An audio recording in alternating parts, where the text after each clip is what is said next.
Bonjour à toutes et à tous, comment allez-vous? Bienvenue dans une nouvelle vidéo, youhou, bienvenue dans un nouvel update lecture. J'ai l'impression que je n'ai pas tant de temps pour lire, mais en fait je vous fais quasiment deux updates... J'ai l'impression que j'ai pas de temps pour lire, mais je fais quasiment deux updates lecture d'affilée, donc... J'ai apparemment du temps pour lire certains livres. Dans cette vidéo, vous allez voir mon avis sur The Children of Húrin de...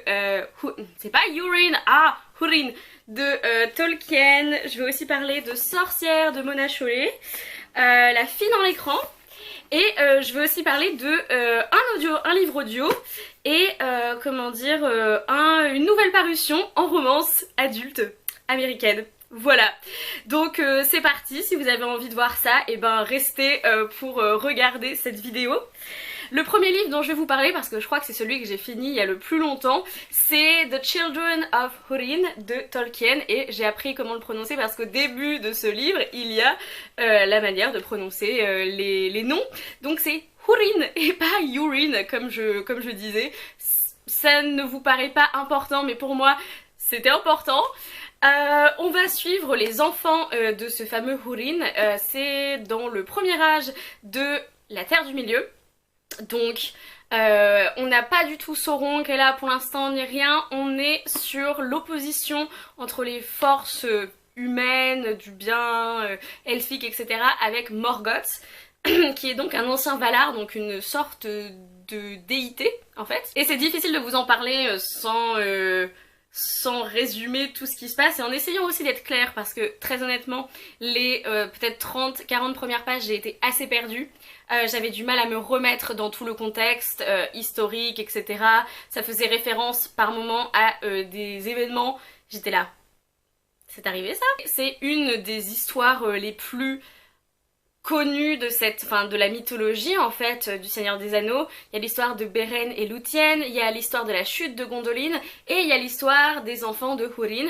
Et on a cette personne qui habitait dans le Beleriand, je crois, si je me souviens bien, hein, le Beleriand, et qui se fait prendre prisonnier par Morgoth, qui jette une malédiction sur lui et sa descendance, ses enfants. Et on va suivre plus particulièrement son fils qui est Túrin et sa fille qui est Nienor. La première partie, les deux premiers tiers c'est vraiment sur son fils.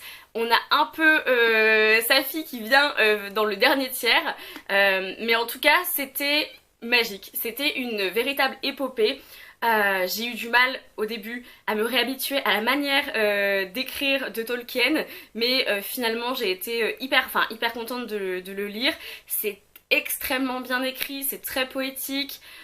Voilà, c'est un maître de la linguistique de toute façon, donc c'est pas comment dire, innovant ce que je vous dis, voilà, ça a déjà été dit, mais en tout cas, j'ai bien aimé, j'ai trouvé que l'histoire était plus rythmée que Le Seigneur des Anneaux, qui avait moins de longueur. J'ai trouvé que c'était vraiment, ça avait une dimension hyper mythologique qu'on retrouve dans Le Seigneur des Anneaux, mais peut-être pas à ce point. Et donc j'ai eu l'impression d'être comment dire, une jeune femme de la Terre du Milieu qui lit sur le passé de son endroit en fait, enfin de son, j'allais dire pays, c'est pas vraiment un pays, de son continent on va dire.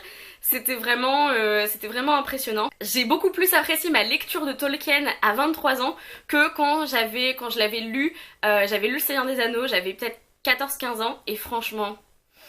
Voilà, j'avais bien aimé, hein, y a pas de souci, mais j'avais trouvé qu'il y avait énormément de longueur, ce genre de choses, alors que là, j'ai vraiment pleinement apprécié. Ça a été vraiment une bouffée d'air frais pendant mon mois de la fantaisie, j'ai vraiment énormément apprécié lire Tolkien pour le mois de mai. Ensuite, j'ai lu La fille dans l'écran de Manon Desvaux et Lou Luby. Je l'ai vu passer tellement de fois sur Instagram, surtout que j'avais très envie de le lire. On va suivre deux jeunes femmes qui se rencontrent en fait, qui se lient d'amitié, voilà, qui lient un lien. Qui noue un lien à travers un écran, puisque ce personnage est au Québec et elle est serveuse dans un café alors qu'elle venait au Québec pour poursuivre son rêve d'être photographe. Et entre deux, elle l'a abandonné, elle a rencontré quelqu'un, et puis elle a pris un appart, et maintenant elle est un peu bloquée dans ce job de serveuse, puisque bah, y a des choses à payer, etc. C'est la vie d'adulte, on va dire.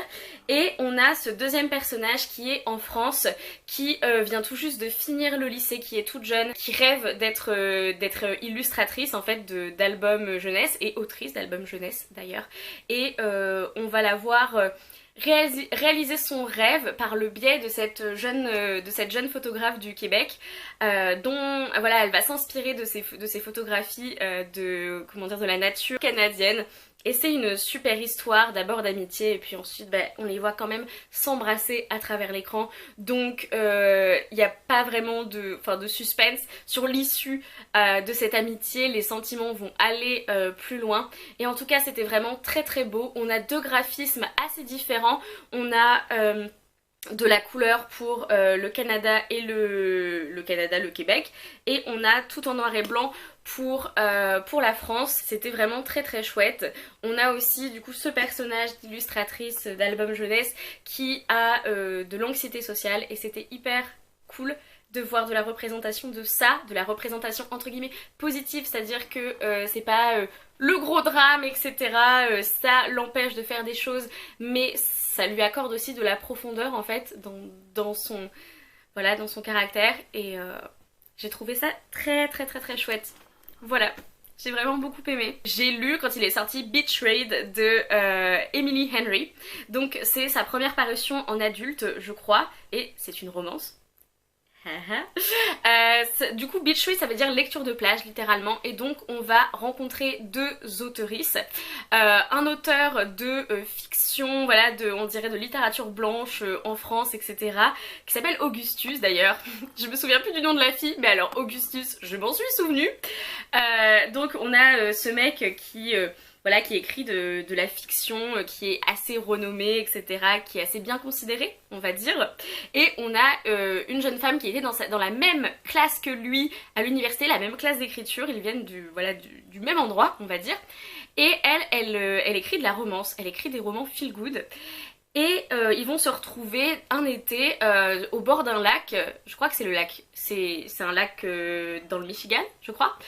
Ils vont se retrouver au bord d'un lac, et ils sont tous les deux bloqués, c'est des auteurs qui sont bloqués, ils n'arrivent plus à écrire. Elle doit sortir son 5e roman qu'elle a promis à la maison d'édition, il doit sortir un autre roman aussi qu'il a promis à sa maison d'édition, et ils sont tous les deux bloqués. Ils vont se lancer un challenge qui est d'écrire dans le genre littéraire de l'autre. Donc le mec va devoir écrire de la romance et elle va devoir écrire une sorte de fiction historique. Et ça part d'un postulat hyper léger, on est là wouhou, c'est trop mignon. Mais alors au fur et à mesure, on va vraiment discuter de choses beaucoup plus sérieuses. On va aussi voir du processus d'écriture, et ça m'a énormément plu.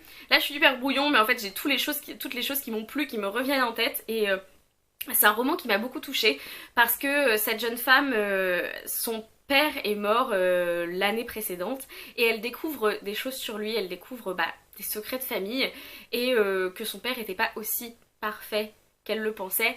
Et ça fait cliché dit comme ça, mais je trouve que c'était très très bien fait, et les deux personnages ont des failles en fait, et ont des histoires un peu sordides, un peu blessantes en fait, extrêmement blessantes, extrêmement traumatisantes dans leur passé, puisque les deux s'approchent de la trentaine, donc on n'est pas dans la romance de personnes qui sont au lycée, non pas qu'il y ait quelque chose de mal à ça, mais on est sur des personnages qui ont vécu un peu, qui ont un peu de bouteille au niveau des relations qu'ils ont déjà eues. C'est pas le premier amour ni de l'un ni de l'autre en fait, et j'ai trouvé ça hyper intéressant. Le livre en général était touchant, j'ai trouvé qu'il était bien rythmé. J'ai trouvé que qu'il y avait assez de place pour les deux personnages, qu'on complexifiait, à qui on donnait une véritable personnalité, et j'ai trouvé qu'ils étaient hyper organiques en fait, que leur relation était tellement naturelle. Ils avaient une alchimie pour moi qui était assez immédiate, notamment par le fait qu'ils étaient tous les deux écrivains. Et j'ai beaucoup aimé toutes les réflexions sur l'écriture, sur le genre de la romance qu'il y a autour de ce livre. Et il y avait des moments qui étaient vraiment profonds, et qui m'ont touchée ça m'a fait verser quelques larmes. Honnêtement, pas sur la romance, mais sur ce que les deux traversent pour essayer de réparer leur cœur qui est assez qui est en lambeaux en fait. Énormément de réflexions sur le fait de penser désirer quelque chose et de se rendre compte qu'on désire cette chose seulement parce que c'est la norme de la société dans laquelle on évolue. Bref, j'ai vraiment beaucoup aimé Beach Read en fait. Franchement, ça a été un gros coup de cœur de ce mois de mai. Ensuite, j'ai lu Her Royal Highness, ou alors je l'ai écouté. C'est le deuxième tome de la saga, la duologie Royals de Rachel Hawkins. Le premier étant Prince Charming, que j'ai lu en juillet, enfin que j'ai écouté en juillet dernier. Et là, on va suivre le deuxième membre de la famille royale d'Écosse, qui est Flora. C'est une jeune femme qui est lesbienne, voilà, on le sait dans le... Voilà, c'est un spoiler, mais c'est le deuxième tome, donc c'est pas tant un spoiler que ça. Pour la première fois, une école des Highlands très prestigieuse qui a vu passer tous les membres de la famille royale, mais tous les membres masculins, ouvre ses portes à la gente féminine, donc c'est Gregorston, et donc Flora va être forcée par sa famille d'y aller puisque c'est une école prestigieuse, etc., qui a vu passer tous les membres de la famille royale, blablabla. Donc elle va être forcée d'aller là-bas et elle aura une coloc de chambre qui est une américaine qui vient du Texas et dont le rêve était de venir étudier un an, sa dernière année de lycée, dans les Highlands. Voilà, c'était son rêve, elle le réalise, sauf qu'elle se tape Flora en coloc, voilà, en compagne de chambre. Et autant dire que ça commence, on est là. Les deux ne s'entendent pas forcément et elles vont être forcées de cohabiter et forcées de faire des choses ensemble, puisqu'il y a notamment un challenge où il faut survivre dans la nature, dans les Highlands, évidemment, et elles doivent camper, etc., et s'entraider pour pouvoir réussir ce challenge. Bref, c'est juste le début du bouquin, mais c'était une romance FF vraiment mignonne, vraiment avec... Enfin, ça avait des excellents passages. Dans ces livres de Royals, je trouve toujours que les personnages des américaines sont pas les plus intéressants. Elles sont même un peu ennuyeuses, un peu à se plaindre tout le temps, à faire, entre guillemets, pour moi c'est faire mine de pas comprendre l'impact de la famille royale sur l'Écosse, sur le Royaume-Uni, etc. Et de dire je viens des États-Unis, je ne connais rien. Bon, tu sais lire quand même, enfin tu sais lire des livres d'histoire, renseigne-toi, tu vois ce que je veux dire. Bref, mais j'ai vraiment apprécié, j'ai trouvé ça assez chou et je le recommande en livre audio puisque on entend énormément l'accent écossais, donc pour moi c'est un plus. Franchement ça m'a transportée en Écosse, ça me mettait du baume au cœur à chaque fois que je recommençais le livre audio. Et on m'a posé la question dans une précédente vidéo, vous pouvez lire ce livre sans avoir lu le premier, mais vous allez avoir des petits spoilers de ce qui se passe dans le 1. Voilà, si vous n'êtes pas du tout intéressé par le 1, en même temps, entre guillemets, vous vous en fichez des spoilers, mais vous allez savoir par exemple qui finit ensemble dans le tome 1, puisqu'ils vont apparaître pendant une scène, voilà, vers la fin du bouquin. Donc, c'est un léger spoiler, si vous vous en fichez en même temps de savoir qui finit ensemble, mais que vous vous intéressez à comment ils finissent ensemble, du coup, vous pouvez d'abord lire le tome 2 et ensuite le tome 1, à la limite, si vous voulez. Bref, voilà, j'ai vraiment beaucoup aimé, je vous le recommande aussi. Et enfin, nous allons finir avec Sorcière de Mona Chollet, la puissance invaincue des femmes, non-fiction, que je qualifie de féministe, pour mon mémoire, puisque je travaille sur la figure de la sorcière pour une sous-partie. Et donc j'avais décidé de lire ce bouquin qui me tentait depuis très longtemps. Et j'ai beaucoup apprécié. On va suivre les essais et les réflexions de Mona Chollet alors qu'elle parle des restes de la chasse aux sorcières, l'impact que ça a de nos jours dans notre société et sur les femmes. On va discuter de la figure de la vieille peau, on va discuter des violences médicales, obstétricales, on va discuter de beaucoup de choses qui m'ont énormément intéressée. Moi je voulais plus d'historique sur les sorcières, mais ça j'aurais pas dû le demander entre guillemets, c'était mes attentes et pourtant elle ne prétend pas du tout avoir un énorme côté historique sur les sorcières, mais moi c'est ce que j'attendais. Donc ça n'a pas été un coup de cœur, mais c'était une lecture terriblement intéressante que je vous recommande à 200%. J'adore l'écriture de Mona Chollet et je trouve qu'elle articule tellement bien des concepts etc. C'est tout pour cette vidéo, merci de l'avoir regardée. Dites-moi dans les commentaires ce que vous avez lu dernièrement, si vous avez lu certains de ces livres, si certains vous tentent. Vraiment, n'hésitez pas à interagir dans les commentaires. Et voilà, en attendant une prochaine vidéo, prenez soin de vous, lisez bien et ciao!